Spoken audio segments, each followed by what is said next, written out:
Well, guys, here we go. We are at the midway point of free agency in day one. I don't know how much more is going to happen. It's about 5:30 now. Really not going to go over everything yet, but we're going to hit the big points here. I know I've done a couple of shorts. Make sure to watch those. Tell you what, it was a wild day. A lot of moves, and there were definitely some surprising ones, and some that people called me crazy, but it actually happened. What were they? Let's check it out. Here we go.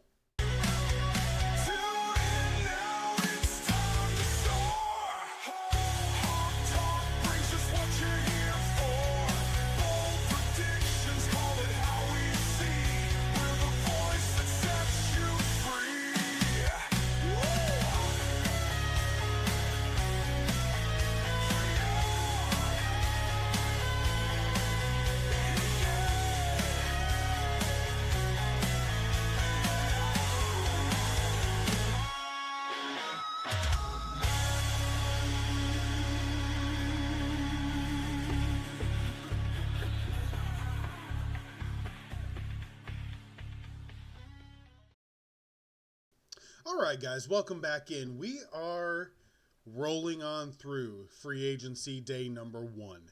It has had plenty of twists and turns, but you can tell who's going all in. The beginning of the Snapshot series, we started early on with some of the teams, obviously the teams that were worse because we started it when the playoffs were still going on. So the Patriots were early, the Bears were early. What those two teams have done has been absolutely fantastic. So, looking on here, now I've got everything sitting here in front of me, but I do have a ticker in the bottom of my screen. So every time a new thing happens, I get updated here in the bottom of the screen. So we're gonna go back and forth. You're gonna have some things happen live, which. Well, there you go. There's another one. Let me open this up here real fast. All right, here we go. So the Eagles trade Kenny Pickett to the Cleveland Browns for a 2025 fifth-round pick and QB Dorian Thompson-Robinson. Okay.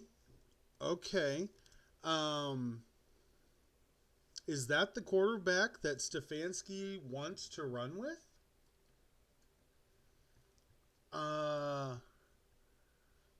Instead of going and signing a free agent quarterback that's out there, trading for Kenny Pickett, obviously he started.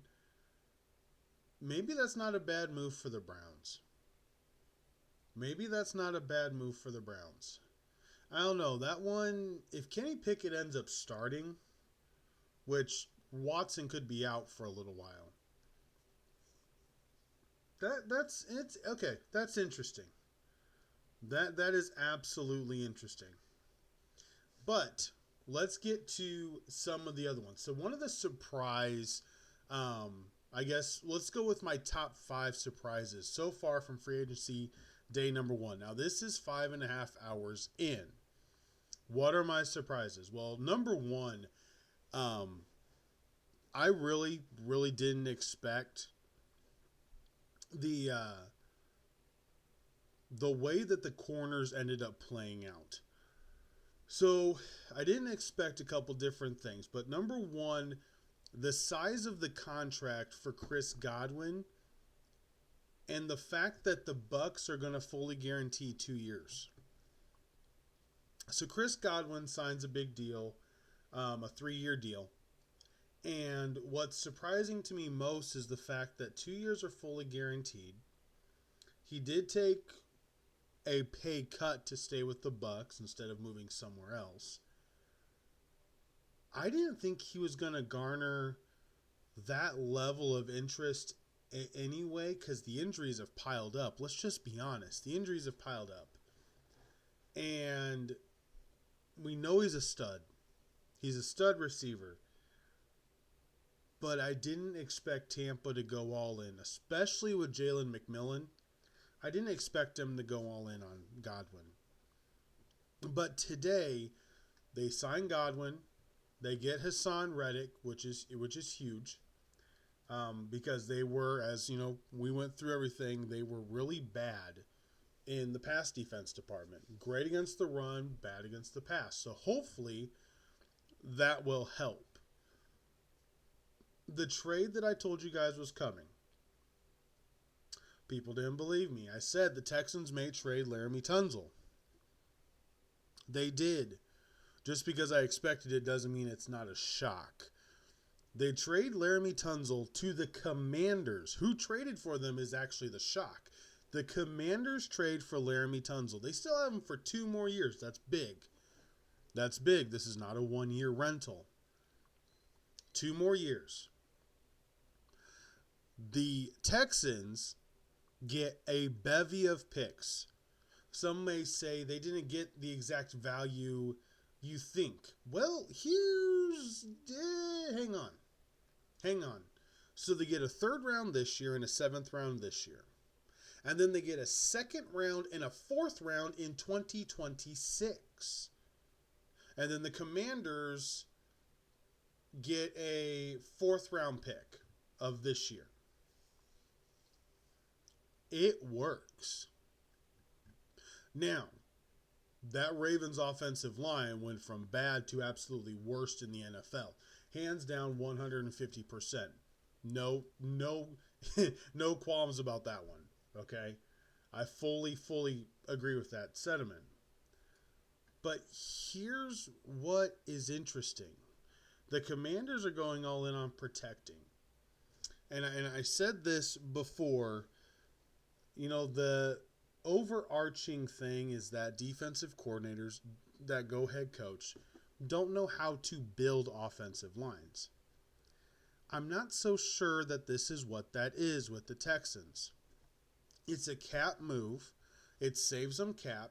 I still believe the Texans are going after Will Fries right now. I fully believe they're going after Will Fries, and I believe they will still get guys that can play offensive line. Let's be honest, they were horrible. They were bad last year. So I think at this point, Jarrett Patterson's good. He'll be just fine. I think at this point, what you're really trying to do if you're the Texans is you're just trying to save the money and not give out a huge, ginormous max contract. Now, they're running out of time. They're absolutely running out of time because you have got a bunch of offensive linemen. So when we look at everything, here's what we're looking at. So when we look at everything going into this, you've got Morgan Moses is gone. You got Banks, which the Packers signed. Dahlman goes to the Bears. That was a big move. The way that it all kind of played out, you better get moving. If you're the Texans, you better get moving. I got another one that popped up here. Josh Dobbs has agreed to a 2-year deal with the New England Patriots. That's to back up Drake May, but also kind of give them a little bit of confidence behind May. Dobbs can easily fit in with everything. Not a bad move whatsoever by the Patriots. The Patriots have been very active. They signed, about a half hour ago, they signed Karis Tonga, the defensive tackle, after already signing Milton Williams. Flat out stole Milton Williams from the Panthers and Cardinals. Absolute savage job. Wonderfully done. But then you go, going back to the offensive line, the Jaguars, signed Robert Hainsey. And they also signed Patrick McCarry. So the issues that I said were on the Jacksonville offensive line, they filled out the guard and they filled out the center now. After losing Mitch Morse and losing Brandon Sharif. Not bad. Now here's the question. Can the Texans get Will Fries and like a guy like Cam Robinson, who played pretty well for the Vikings and the Jaguars? Can you get guys like that? I think that's going to be what really ends up happening. Corner-wise, it's been an absolute stellar day for corners and for the secondary. Cam Byron, not going to lie, I love the fact that the Colts got Cam. Absolutely love the fact that the Colts got Cam Bynum. But 15 mil a year, I hope that he ends up getting used right. Brian Flores is outstanding at defensive coordinator. Lou's decent, but he's not Brian Flores. So we'll see. Jeremy Chin signed with the Raiders. And then Trayvon Moreg signed with the Panthers. 3-year, $51 million deal. The Jaguars also signed Chuma Edoga, another offensive lineman, off the board. So the way it's going right now, like it's pretty big. It's pretty big. Another surprise. This is really a surprise to me. Why did Justin Fields choose choose the Jets over the Steelers? Why in the world?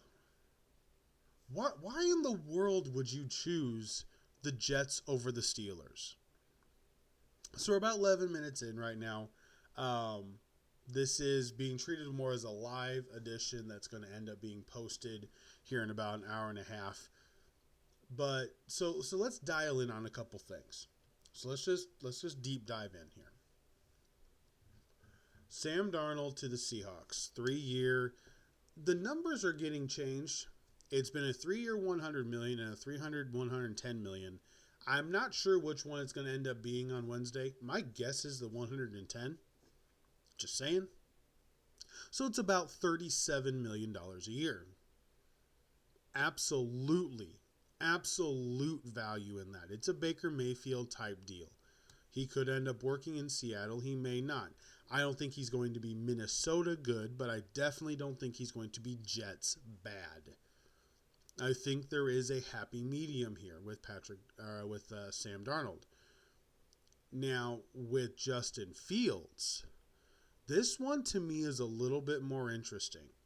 2-year, $40 million deal, averaging $20 million a year. So they've got value, and they can still look at the draft in 2026.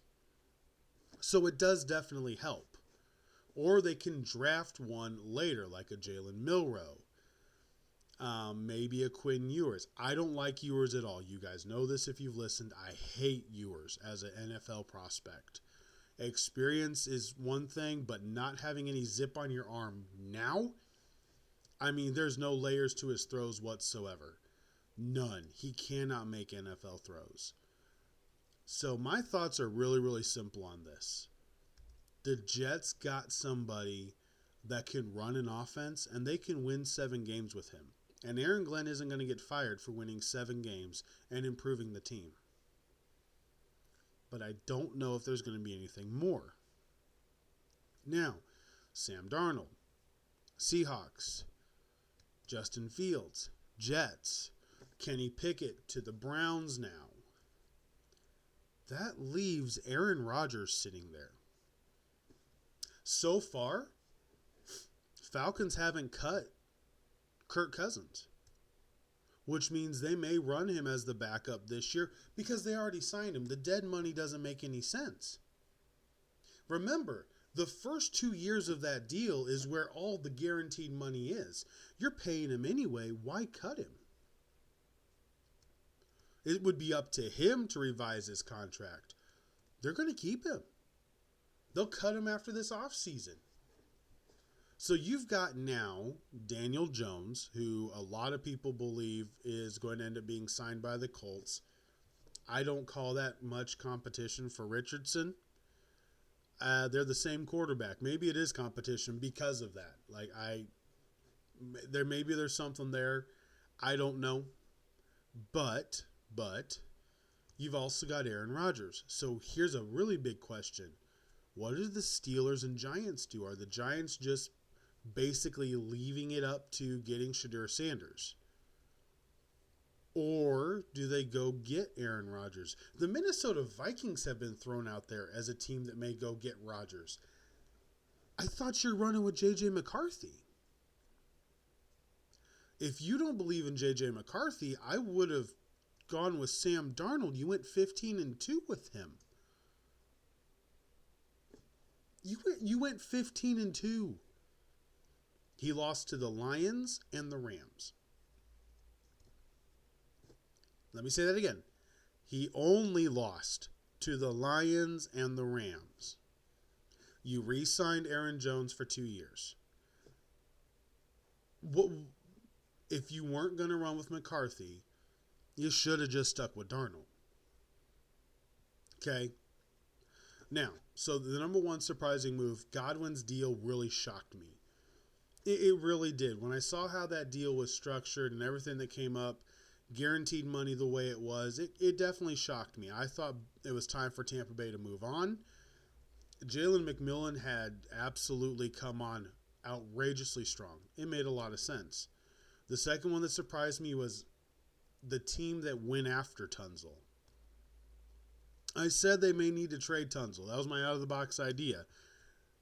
I didn't really expect it, though. I don't expect out-of-the-box ideas.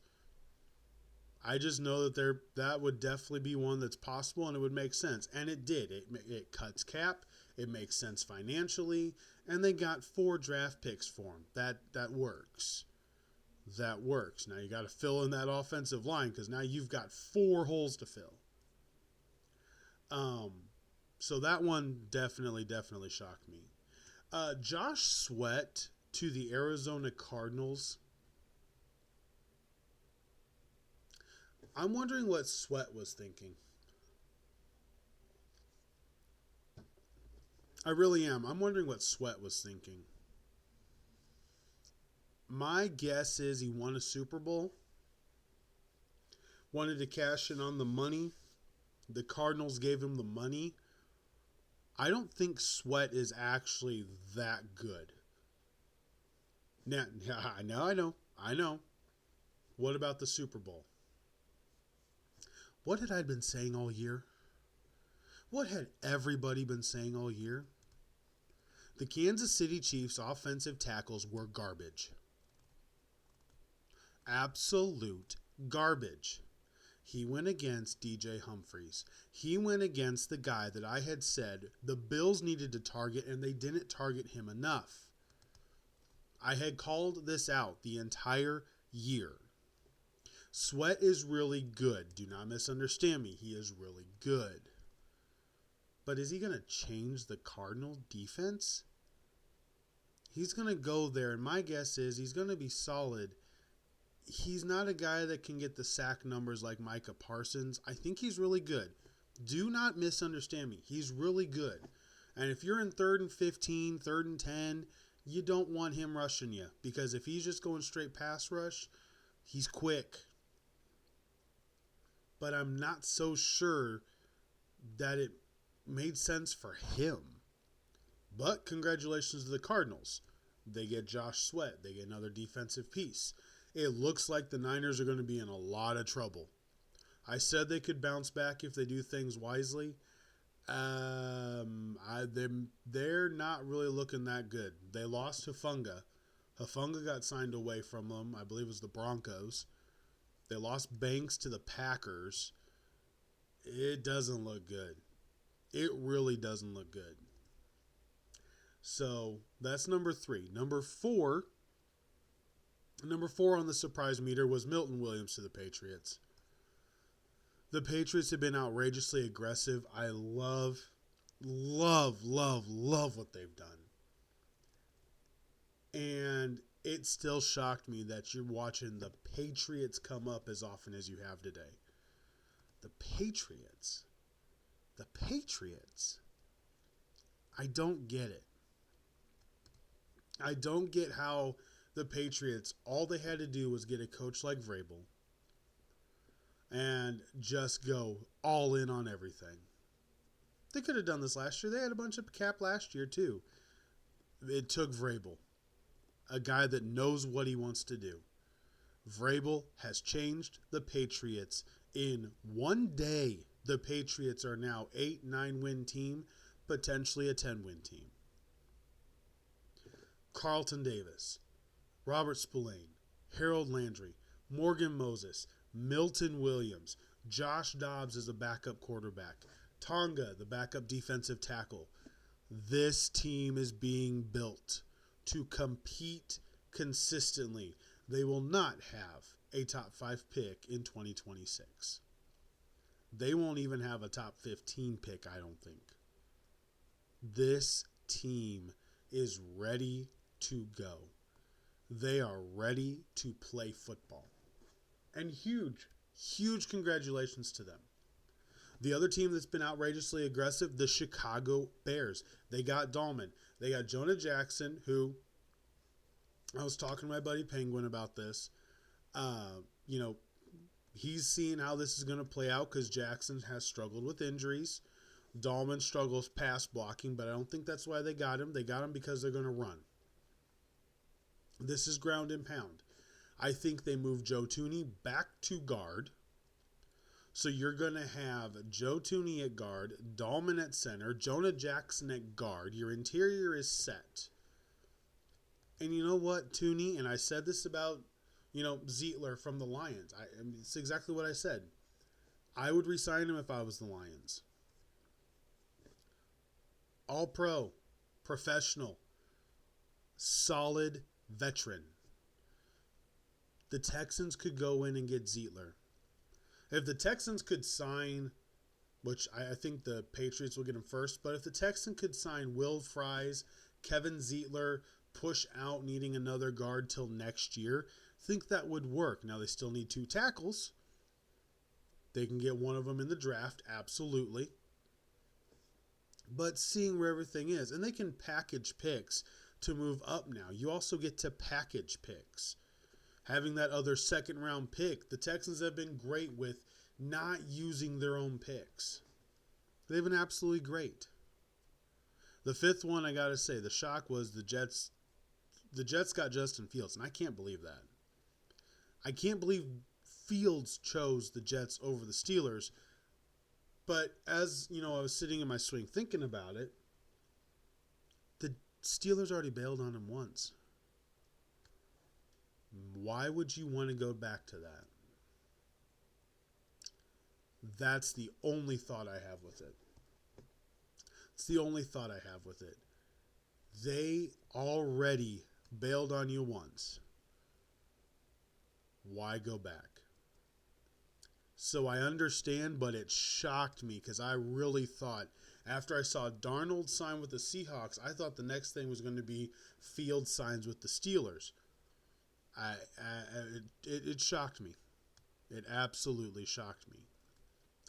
So I'll give you a couple teams. 2 teams that absolutely won today. The Chicago Bears absolutely won. Grady Jarrett, Dayo Odeyingbo. They improved their defense and improved their offensive line. Really, really good. And absolutely the Patriots. 100% the Patriots. 2 teams that lost or did that I don't give great grades by what they signed today, because there's a lot of teams that haven't made a move yet. By what they signed today, the Buffalo Bills really made a head-scratching move. And my question actually at this point is the GM good enough? Like, is the GM good enough? You re-signed Khalil Shakir. You got Keon Coleman. And then you go give Josh Palmer a 3-year, $36 million deal? Huh? What are you doing? Like, I saw that pop up and I went, no, there's no way. He's not in the top 20 of receivers available on most people's boards. This guy he could do nothing with Justin Herbert. And you're telling me he's worth this money. I'm sorry. I hope that they back out of it. I do. The league year doesn't start till Wednesday. I hope they back out of it and they go after somebody else, because that is not worth it. Khalil Shakir needs to be a slot receiver. So therefore, you need another guy for the outside. You need another guy that can stretch everything. Just resign Mac Hollins. You know you can run with him. You know he's got to be covered. The guy's just a pro. The guy is great for Buffalo. The aura, the morale. Mac Hollins is fantastic. If you want to go get somebody else, fine. But honestly, Palmer? Good Lord. I'm sorry. That one is a head scratcher. I don't like that one at all. It makes no sense. And it puts him in a financial situation with a receiver that's going to be worthless. Maybe I'll be wrong, but I think he's going to be worthless. The second team that just, woohoo! The Dallas Cowboys signed their long snapper. Now, this is a joke. A lot of times when it's the only move that happens. But when your only move is you signed your long snapper to a 3-year deal, and you're a team that's not winning right now and not winning consistently, I mean, come on. The jokes are real. And you don't have the ability to get the benefit of the doubt. The Cowboys have not improved this offseason. They're going to get worse, and at head coach is where they really downgraded. But the Buffalo Bills move, I really don't understand. The Dallas Cowboys, they couldn't do anything. Supposedly they got free of this cap because of changing it to a signing bonus. Yeah, that didn't matter. It did not matter. So let me see. Let's go back. Let's see if there's anything new that's popped up. I've had a couple things pop up that I've ignored. So let's see if there's any new big deals that have taken place here. Let's see. There. Boom, boom. Yep, look there. So far, no. Looks like we're getting into the quiet time. Looks like we're getting into the quiet time. Nope, there it is. There it is. The Colts signed Charvarius Ward on a 3-year deal worth up to $60 million. Worth up to $60 million, but it includes $35 million guaranteed and a $20 million signing bonus with the Colts. So they've got Cam Bynum and they've got Charvarius Ward. That's big for the defense. That is big for the defense. Big for the defense. I like that move. I do. I really do like that move. Okay. So there we go. And that's going to be how we end it. So this one, I'm not sure when this will be released. It could be 9:30 tonight when it goes live on YouTube. But I will have, as usual, I will have shorts reacting to some of the biggest deals. And then we'll have the day 2 reaction tomorrow. Yeah. Wild day. Corners, linemen on both sides. Offensive line and defensive line absolutely ruled day 1 of free agency. Let's see what day 2 holds, guys. Let's see what day 2 holds. All right, that's going to be it for me. Thank you so much for stopping by. Like I said, if you haven't watched them, go watch the 2 shorts. That'll be my instant reaction to some of the things that happened earlier today. All in all, gotta love free agency. You gotta love the frenzy that comes with it. We'll do a detailed who signed who. Next week is when we'll start that as free agency really settles down after the first 5 days, and we'll start doing that. And we got a couple other series coming up because we got March Madness also around the corner. So we've got a couple of videos coming up that we're going to do, and really looking forward to it. But thank you so much for watching. Subscribe, like, do all the fun things. I deeply appreciate it, and I will see you guys tomorrow. Hope you had a great Monday. Make it the best Tuesday you can tomorrow. And until then, for Sports Talk with Hawk, I am Hawk, and I'm out. Have a great night, guys.